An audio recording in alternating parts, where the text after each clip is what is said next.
প্রিয় শিক্ষার্থী, শুভ সকাল। সবাই আশা করে ভালো আছো। আজকে আমরা আমাদের অনলাইন ক্লাসে সকলকে স্বাগত জানাচ্ছি। আমি জুমের মাধ্যমে আজকে তোমাদের রেকর্ডিং ক্লাস প্রদান করছি। সো চলে আসো, আমরা আমাদের স্ক্রিন শেয়ারে চলে আসি একটু। আমরা গত ক্লাসে যেই টপিকগুলো নিয়ে আলোচনা করেছিলাম তার মধ্যে গতকাল আমরা অর্থায়নের কার্যাবলী নিয়ে পড়েছি এবং আমরা পড়েছিলাম অর্থায়নের কার্যাবলীর ক্ষেত্রে বেসিক্যালি চারটা কার্যাবলী একজন ফাইন্যান্স ম্যানেজার কমপ্লিট করে। তার মধ্যে প্রথম যে কার্যাবলীটা ছিল সেটা ছিল আমাদের তহবিল সংগ্রহ। তোমরা এখানে আশা করি স্ক্রিনে দেখতে পাচ্ছ তহবিল সংগ্রহ। দ্বিতীয়টা আমরা পড়েছিলাম মূলধন বাজেটিং সিদ্ধান্ত, যেটা সাধারণত আমরা স্থায়ী সম্পত্তি বিনিয়োগ সিদ্ধান্ত গ্রহণ করার জন্য বেসিক্যালি এই সিদ্ধান্তটা গ্রহণ করে থাকি। তৃতীয়টা হচ্ছে আমাদের স্বল্পমেয়াদী সম্পদ ব্যবস্থাপনা। স্বল্পমেয়াদী সম্পদ ব্যবস্থাপনার মধ্যে আমরা বেসিক্যালি স্বল্পমেয়াদীর ক্ষেত্রে তিনটা সম্পদ নিয়েই কাজ করছি। প্রথমটা হচ্ছে নগদ অর্থ, দ্বিতীয়টা হচ্ছে মজুত পণ্য, তৃতীয়টা হচ্ছে প্রাপ্য বিল। এই তিনটা বিষয় নিয়ে আমরা গত ক্লাসে বিশদভাবে আলোচনা করেছি এবং চতুর্থ যে পয়েন্টটা সেটা হচ্ছে তহবিল বন্টন। এবং এই চারটা কার্যাবলী বেসিক্যালি একজন ফাইন্যান্স ম্যানেজার সম্পাদন করে থাকে। তোমাদের যদি এই বিষয়ে কোনো ধরনের প্রবলেম থাকে তাহলে তোমরা আমাকে জানাবা, আমি তোমাদের ওই প্রশ্নগুলোর উত্তর দেওয়ার চেষ্টা করব। তো আজকের ক্লাসে আমরা যেই টপিকটা নিয়ে আলোচনা করতে যাচ্ছি ওই টপিকে আমি সরাসরি চলে আসি। আমরা আজকের ক্লাসে খুবই ইম্পর্ট্যান্ট একটা বিষয় নিয়ে আলোচনা করতে যাচ্ছি, যেটা হচ্ছে অর্থায়নের নীতিসমূহ। দ্যাট মিনস হচ্ছে আমরা ফাইন্যান্স টপিকটা নিয়ে পড়াশোনা করেছি, ফাইন্যান্স ম্যানেজারের কাজ সম্পর্কে পড়েছি, কিন্তু বলা হচ্ছে কোনো একজন মানুষ যদি তার পার্সোনাল লাইফ, যেমন তোমরা প্রত্যেকে পার্সন টু পার্সন প্রত্যেকের লাইফের কিছু প্রিন্সিপাল থাকে, দ্যাট মিনস হচ্ছে কিছু নীতির উপর তোমরা বসবাস করো, ঠিক একইভাবে অর্থায়নেরও কিছু নীতি রয়েছে যে নীতিগুলোর উপর অর্থায়ন দাঁড়িয়ে রয়েছে। তো এই টপিকটা এত বেশি ইম্পর্ট্যান্ট, ওই জন্য বলছি এই টপিকটা একটু ভালো করে বোঝার চেষ্টা করবা। অর্থায়নের নীতিসমূহের মধ্যে প্রথম যে নীতিটা আমরা দেখতে পাচ্ছি সেটা হচ্ছে ঝুঁকি মুনাফার নীতি। তো ঝুঁকি মুনাফার নীতির ক্ষেত্রে আমি একটা কথা তোমাদেরকে প্রথমে শেয়ার করছি, কিছু বিষয় নিয়ে আলোচনা করব। তার মধ্যে চলো প্রথমে আমি যেই বিষয়টা নিয়ে আলোচনা করতে যাচ্ছি তা হচ্ছে, একটু হোয়াইট বোর্ডটা ওপেন করি তাহলে বুঝতে পারবা। আচ্ছা, সো দেখো সবাই একটু দেখার চেষ্টা করো যে আমরা আমরা প্রথমত যে বিষয়টা নিয়ে পড়বো সেটা হচ্ছে রিস্ক নিয়ে পড়বো। ঠিক আছে, তাহলে এই রিস্কের সাথে মুনাফার একটা সম্পর্ক রয়েছে। ওই মুনাফার রিস্কের সাথে মুনাফার যে সম্পর্ক রয়েছে, দ্যাট মিনস প্রফিটের একটা সম্পর্ক রয়েছে। প্রথমত আমরা ওই বিষয়টা নিয়ে আলোচনার চেষ্টা করব। সো চলো, এই রিস্ক পড়ার আগে আমরা ফাইন্যান্স যখন পড়েছিলাম তখন সেখানের মধ্যে দেখতে পেয়েছি যে ফাইন্যান্সের বেসিক্যালি দুইটা পার্ট ছিল। একটা হচ্ছে সে তহবিল সংগ্রহ করছে, আর একটা পার্টে দেখেছিলাম যে প্রফিটের উপর ভিত্তি করে বা আয়ের উপর ভিত্তি করে সর্বোৎকৃষ্ট প্রকল্পে বিনিয়োগ করছে। এখন বিষয়টা হচ্ছে আমরা লাস্ট ক্লাসগুলোতে দেখেছিলাম যে তুমি বিনিয়োগের ক্ষেত্রে শুধুমাত্র সর্বোচ্চ প্রফিটধারী প্রতিষ্ঠান অথবা সর্বোচ্চ প্রফিটধারী প্রকল্পে বিনিয়োগ করলেই শুধুমাত্র হবে না, তোমাকে তার সাথে চিন্তা করতে হবে যেই বিনিয়োগ প্রকল্পে অথবা যেই কোম্পানিতে তুমি বিনিয়োগ করতে যাচ্ছ ওই কোম্পানিটা কতটুকু ফিনান্সিয়ালি সলভেন্ট, অথবা তার সুনাম কেমন, অথবা সে আর্থিকভাবে কতটুকু শক্তপোক্ত, এই জিনিসটা কিন্তু আমাদেরকে চিন্তা করতে হবে। যেমন আমি তোমাদেরকে কিছু উদাহরণ দিয়েছিলাম, যেমন আমাদের মার্কেটের মধ্যে ডেস্টিনি 2000 লিমিটেড নামে একটা কোম্পানি ছিল। হ্যাঁ, তারপর হচ্ছে স্পিক এশিয়া নামে একটা কোম্পানি ছিল। তারপর গ্রামেগঞ্জে যুবক নামে একটা কোম্পানি ছিল, যারা হয়তোবা মানুষের টাকা নিয়ে হয়তোবা ফেরত দিতে পারেনি। ঠিক আছে, তো সেই ক্ষেত্রে এই জায়গায় আমাদেরকে এমন জায়গায় তুমি শুধুমাত্র বেশি প্রফিট বিদায় যে ওই জায়গায় ইনভেস্ট করে ফেলবা, কখনো সেটা চিন্তা করা যাবে না। তোমাকে যেটা চিন্তা করতে হবে, প্রফিট বেশি হতে পারে, ইটস ওকে, কিন্তু সাথে সাথে মানে হচ্ছে রিস্কটা যাতে আমি মিনিমাম রাখতে পারি। দ্যাট মিনস হচ্ছে আমাদেরকে সবসময় চিন্তা করতে হবে হাই রিস্ক নেওয়া যাবে না। হাই রিস্ক বলতে এত বেশি রিস্ক নেওয়া যাবে না যার কারণে আমার টোটাল যে ইনভেস্টমেন্ট সেটাই ধ্বংস হয়ে যাবে, সেটা কখনো চিন্তা করা যাবে না। তো আমরা এখন প্রথমে যে টপিকটা একটু আলোচনা করব সেটার নাম হচ্ছে রিস্ক প্রিমিয়াম। একটু ভালো করে খেয়াল করার চেষ্টা করবা, এটা কিন্তু পরীক্ষায় প্রায় আসে। রিস্ক প্রিমিয়াম, বাংলাতে এটাকে বলা হয় ঝুঁকি প্রিমিয়াম। ঠিক আছে, বাংলাতে কি বলা হয়? ঝুঁকি প্রিমিয়াম অথবা ঝুঁকি অধিহার। এবার আসো আমি একটু বিষয়টা একটু আলোচনা করি। আমি ধরলাম যে, একটু ভালো করে খেয়াল করবা, আমি ধরলাম যে এটা হচ্ছে এ প্রকল্প এবং এটা হচ্ছে বি প্রকল্প। ঠিক আছে, তাহলে এ প্রকল্প অ্যান্ড বি প্রকল্প। এখন আমি ধরে নিলাম যে তুমি যদি এই প্রকল্পে ইনভেস্ট করো, তুমি যদি এ প্রকল্পে ইনভেস্ট করো তাহলে তোমার প্রফিট হচ্ছে এই পরিমাণ। ঠিক আছে, আচ্ছা।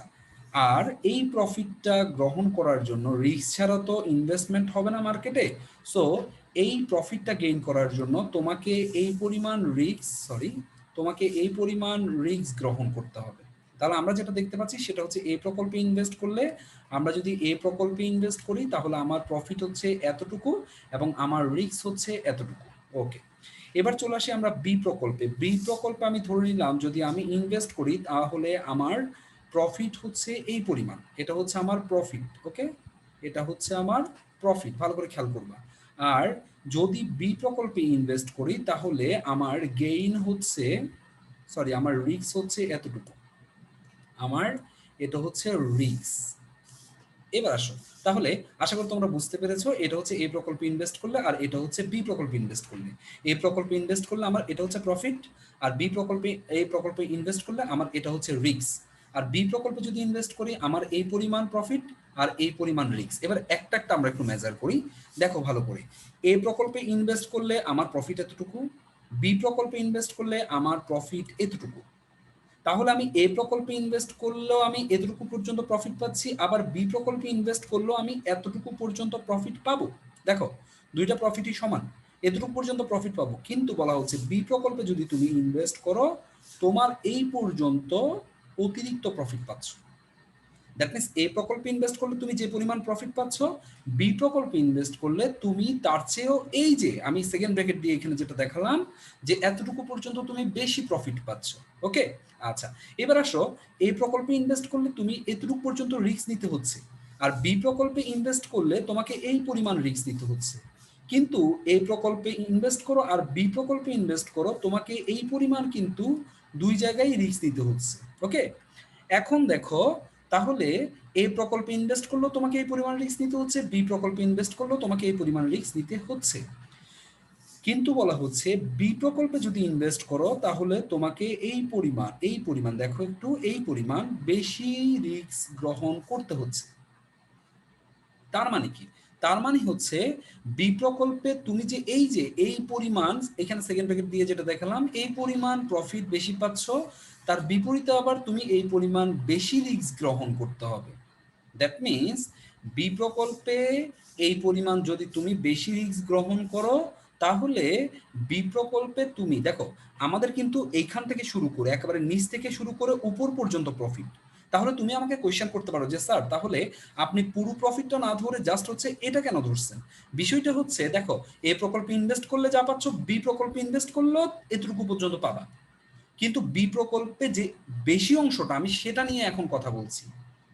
মানে কমনলি যা পাবা সেটা নিয়ে আমাদের কোনো মাথা ব্যথা নেই। আমাদের মাথা ব্যথা হচ্ছে যে আমি বেশি কতটুকু পাচ্ছি, বেশি পাচ্ছি এই অংশটা। ঠিক আবার বি প্রকল্পে ইনভেস্ট করলে আমার বেশি রিস্ক গ্রহণ করতে হচ্ছে এই অংশটা। তাহলে আমি এই পরিমাণ বেশি রিস্ক গ্রহণ করার কারণে আমার এই পরিমাণ বেশি প্রফিট গেইন হচ্ছে। আর এই যে প্রফিট গেইন হচ্ছে, বেশি পরিমাণ প্রফিট গেইন হচ্ছে, এটাকে বলা হচ্ছে রিস্ক প্রিমিয়াম অথবা ঝুঁকি অধিহার। রিস্ক প্রিমিয়াম অথবা ঝুঁকি অধিহার।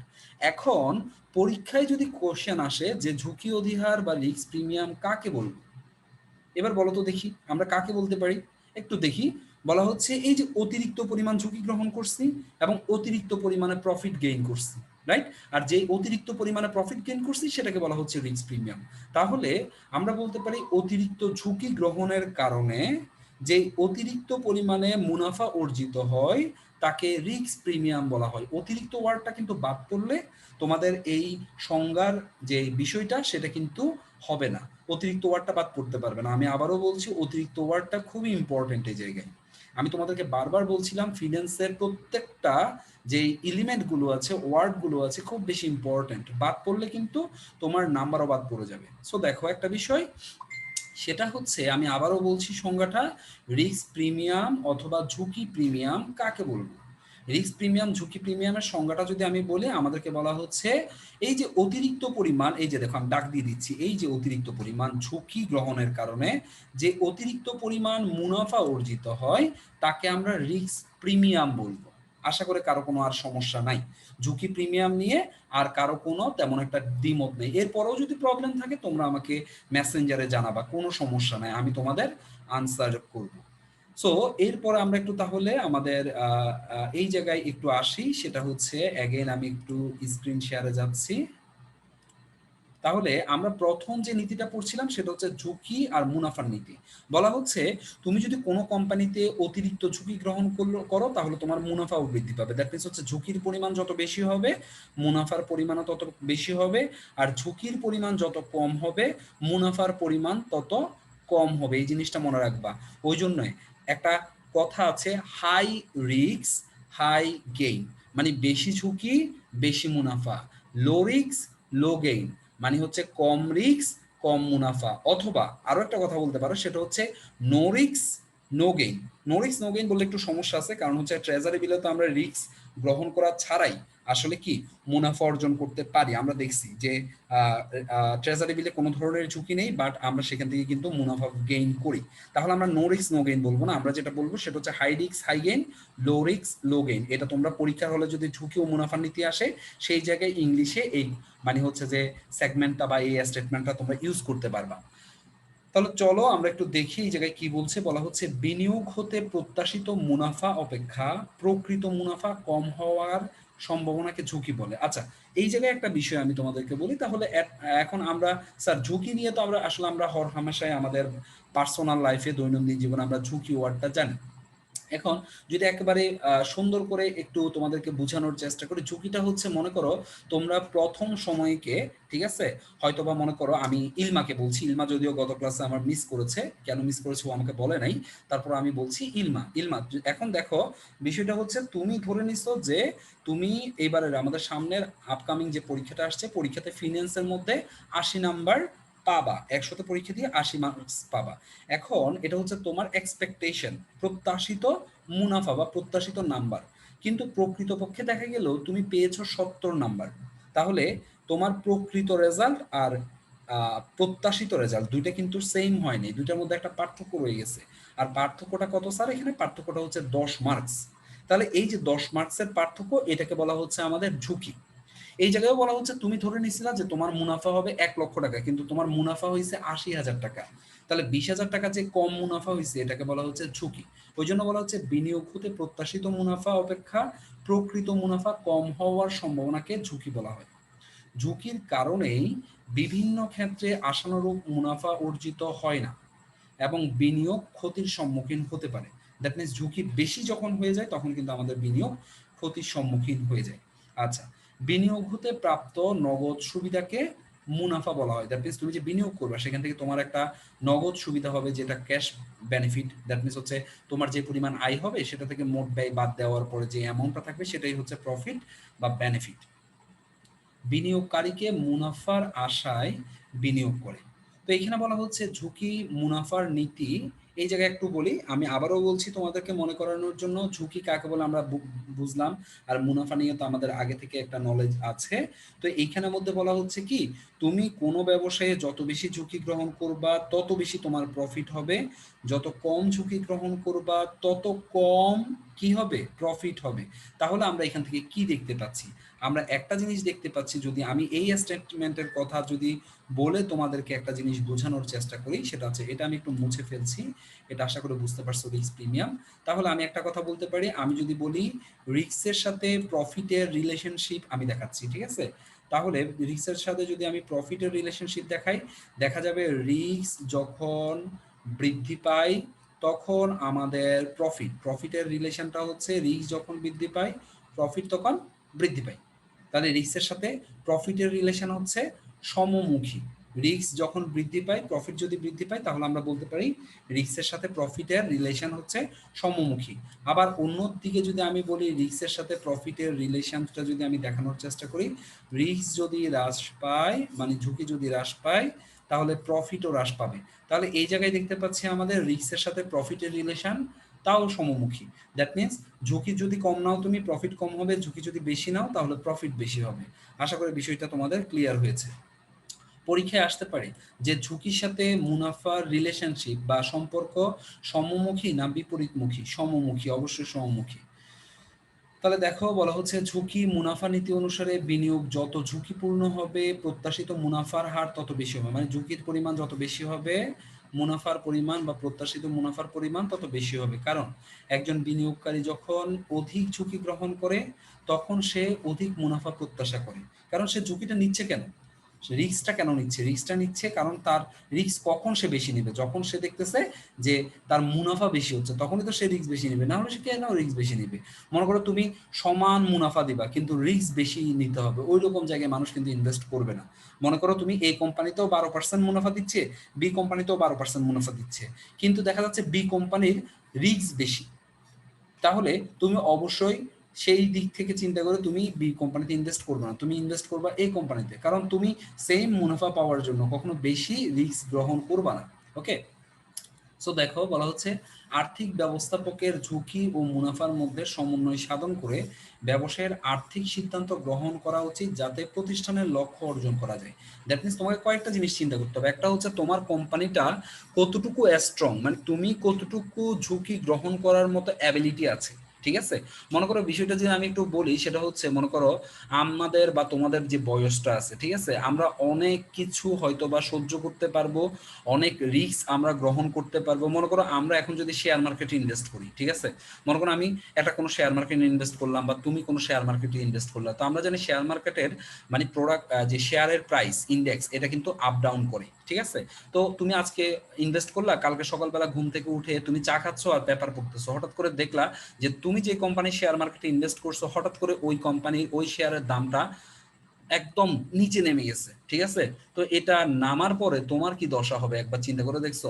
কিন্তু তুমি হয়তো বা ইয়াং থাকার কারণে বা আমি ইয়াং থাকার কারণে আমি হয়তো বা সেটা রিকভার করে নিতে পারবো, কিন্তু যদি এই ঘটনাটা যদি একটা 70 ইয়ার্স ওল্ড বা 80 ইয়ার্স ওল্ড একজন ইনভেস্টরের সাথে ঘটে তাহলে তো উনি সঙ্গে সঙ্গে হার্ট অ্যাটাক করবে, তাই না? তাহলে তোমাকে বুঝতে হবে কোন বয়সে তুমি কোন ঝুঁকিটা নিতে পারবে। ঠিক একইভাবে কোন তোমার বিজনেস অ্যাবিলিটিটা কেমন। তুমি যদি খুব বড় কোম্পানি হও তুমি হয়তো বা অনেক বড় বড় রিস্ক গ্রহণ করার অ্যাবিলিটি থাকবে, কিন্তু তুমি মাত্র শুরু করছো তোমার বিজনেস, বা তুমি একটা ছোট কোম্পানি, তোমার পক্ষে খুব বেশি ঝুঁকি নেওয়া সম্ভব না। তো এখানে বলা হচ্ছে আর্থিক ব্যবস্থাপকের ঝুঁকি ও মুনাফার মধ্যে সমন্বয় সাধন করে। দ্যাট মিনস কতটুকু ঝুঁকির জন্য কতটুকু আমি মুনাফা পাবো সেটার উপর একটা সমন্বয় সাধন করে আবার আমার ব্যবসায়িক ক্ষমতাটা নিয়ে আমাকে চিন্তা করতে হবে, আবার আমার মূল উদ্দেশ্যটা অর্জন হচ্ছে কিনা, মুনাফা অর্জন হচ্ছে কিনা সেটাও চিন্তা করতে হবে। এগুলো সবকিছু চিন্তা করে আমাকে একটা আর্থিক সিদ্ধান্ত গ্রহণ করতে হবে। সো এরপরে বলা হচ্ছে তাহলে ঝুঁকি ও মুনাফার মধ্যে সম্পর্কের একটি উদাহরণের সাহায্যে ব্যাখ্যা করা যেতে পারে। এখানে একটা উদাহরণ বলছে, আমি ওইদিকে আর যাচ্ছি না, আমি এখানের মধ্যে ইম্পর্ট্যান্ট একটা কথা চলে আসি যেটা আমি অলরেডি আলোচনা করে ফেলেছি। সেটা হচ্ছে আমাদের রিস্ক প্রিমিয়াম বা ঝুঁকি অধিহার কাকে বলবো। আমি কিন্তু কিছুক্ষণ আগে তোমাদেরকে সংজ্ঞাটা বলেছি, এখানে একটু আলোচনা করেছি, আমরা একটু পড়ি। বলা হচ্ছে বিনিয়োগকারীরা অতিরিক্ত ঝুঁকি গ্রহণের জন্য যে অতিরিক্ত মুনাফা প্রত্যাশা করে। দেখো একটু ভিজুয়ালাইজ করো, ঠিক আছে, আমি ওটা ডিলিট করে দিয়েছি হোয়াইট বোর্ড থেকে। একটু ভিজুয়ালাইজ করো বিষয়টা কিরকম ছিল। বিষয়টা হচ্ছে a company R B company দেখিয়েছিলাম, এবং বি কোম্পানিতে আমরা দেখছিলাম যে এই কোম্পানির চেয়েও ঝুঁকি বেশি নিতে হচ্ছে, আবার প্রফিটও বেশি পাচ্ছিলাম। এবং আমি যে অতিরিক্ত পরিমাণ ঝুঁকি এবং অতিরিক্ত পরিমাণ প্রফিট এই দুইটা কিন্তু আমি দাগিয়ে দিয়েছিলাম সেকেন্ড ব্রেকেট দিয়ে। সেখানে আমি সংজ্ঞাটা বলেছিলাম যে অতিরিক্ত পরিমাণ ঝুঁকি গ্রহণের জন্য যে অতিরিক্ত পরিমাণ মুনাফা তুমি প্রত্যাশা করো বা তুমি পাবা তাকে আমরা ঝুঁকি অধিহার বা রিস্ক প্রিমিয়াম বলবো।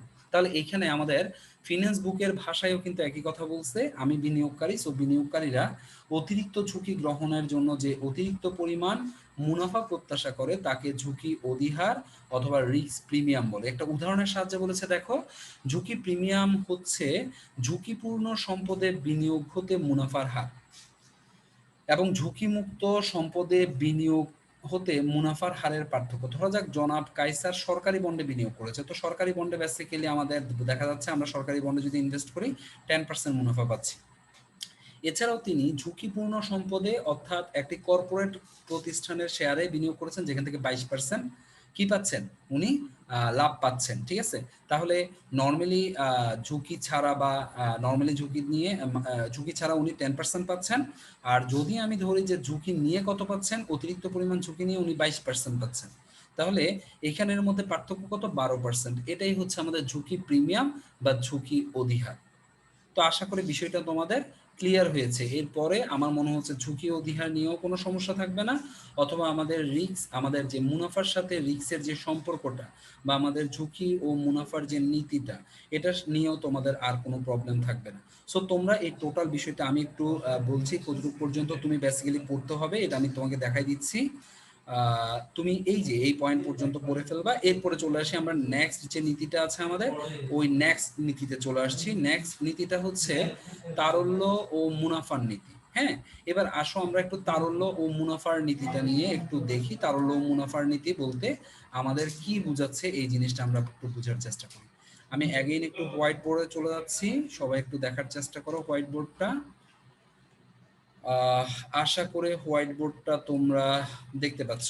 ওকে, সো এই জায়গায় আমাদের বলা হচ্ছে, আমরা এই জায়গায় কথা বলবো তারল্য মানে হচ্ছে লিকুইডিটি। অলরেডি তোমাদের লিকুইডিটি নিয়ে আমি বলেছিলাম। হ্যাঁ, সো তোমাদের জন্য ইজি হবে। এবং তারল্যের সাথে আমাদের মুনাফার যে নীতিটা, এই মুনাফার নীতিটা আমরা এখন ডিসকাস করব। তারল্যের সাথে মুনাফার একটা সম্পর্ক আছে। তো তারল্য আর মুনাফার নীতির সাথে আমি সরাসরি তোমাদের চলে যাচ্ছি। গত ক্লাসে আমরা একটা বিষয় নিয়ে আলোচনা করেছিলাম যে আমরা ব্যাংকের একটা প্রবলেম নিয়ে আলোচনা করছিলাম, যে একজন একটা ব্যাংকের ম্যানেজার অথবা ফাইন্যান্স ম্যানেজার যেই কি পরিমাণ টাকা রেখে দিবে, কি পরিমাণ টাকা তার ভোল্টে রাখবে আর কি পরিমাণ টাকা ইনভেস্ট করবে, ওটা দিয়ে একটা তোমাদেরকে প্রবলেম দেখিয়েছিলাম। ওই প্রবলেম দিয়ে আমি এই নীতিটা তোমাকে বোঝানোর চেষ্টা করব শর্টকাট, তাহলে তুমি বুঝে যাবে। আমি অ্যাগেন বলছি, একজন মনে করো আজকে সকালবেলা দেখা গেল তার কাছে কত টাকা আছে, ব্যাংকের ফাইন্যান্স ম্যানেজার থেকে 20 কোটি টাকা আছে। আমি আবারও বলছি 20 কোটি টাকা আছে। তাহলে এই জায়গা থেকে সারাদিন ব্যাংক পরিচালনার জন্য উনি চিন্তা করলো যে উনি একটা কাজ করলো, উনি 5 কোটি টাকা ব্যাংকের মধ্যে ভোল্টে রাখলো সারাদিন পরিচালনা করার জন্য। দ্যাট মিনস এটাকে আমরা লিকুইডিটি বলতে পারি। ওকে, এটা হচ্ছে লিকুইডিটি, ভালো করে খেয়াল করি। তাহলে যদি 5 কোটি টাকা উনি লিকুইডিটি হিসেবে রাখে, উনি নিশ্চয় 15 কোটি টাকা কি করছে স্যার, 15 কোটি টাকা উনি ইনভেস্টমেন্ট করছে। কি করছে স্যার? ইনভেস্টমেন্ট করছে। তাহলে আমি একটু লেখার চেষ্টা করি, ইনভেস্টমেন্ট করছে। এবং এই 15 কোটি টাকা উনি ইনভেস্ট করছে কত পার্সেন্টে? মনে করো আমি ধরলাম যে উনি 7% ইনভেস্ট করছে, মানে হচ্ছে 15 কোটি টাকার উপর যেখানে ইনভেস্ট করছে সেখান থেকে উনি 7% করে সুদ পাবে বা মানে হচ্ছে ইন্টারেস্ট পাবে। এখন ঘটনা হলো কি, সারাদিন বিজনেস হলো, বিকাল 3টায় এসে উনি যেটা দেখতে পেল, ওনার টোটাল 5 কোটি টাকা লিকুইডিটি শেষ। এবং ঠিক ওই মুহূর্তে ওনার একটা তোমার যেটা দেখলাম সেটা হচ্ছে 50 লক্ষ টাকা নিয়ে একজন একটা চেক নিয়ে আসছে। তো আসলে ঘটনাটা কি হইলো? ঘটনাটা হলো, একটু ভালো করে খেয়াল করো, ঘটনাটা হলো উনি কিন্তু এই জায়গায় কি হয়ে গেল, প্রবলেমে পড়ে গেল। উনি কি করলো, বিভিন্ন জায়গা থেকে, আমি গতকাল এই কেসটা নিয়ে বলছিলাম, উনি বিভিন্ন জায়গা থেকে টাকাটা সংগ্রহ করে উনি কি করলো, উনি হয়তোবা তার যে ক্লায়েন্ট তাকে স্যাটিসফাই করলো। ঠিক আছে, এই একটা প্রবলেম। দ্যাট মিনস হচ্ছে যখন তুমি লিকুইডিটি, এই জায়গায় দেখা যাচ্ছে লিকুইডিটি তুমি কম রাখতেছো। তাহলে দেখো একটু ভালো করে, আমি একটু বলছি, লিকুইডিটি যখন তুমি কম রাখো, তাহলে লজিকটা দেখো, লিকুইডিটি যখন তুমি কম রাখো, তাহলে লিকুইডিটি কম রাখছো মানে লিকুইডিটি 5 কোটি টাকা রাখছো, তাহলে লিকুইডিটি কম রাখা মানে হচ্ছে তুমি বেশি পরিমাণ ইনভেস্ট করতে পারছো। রাইট?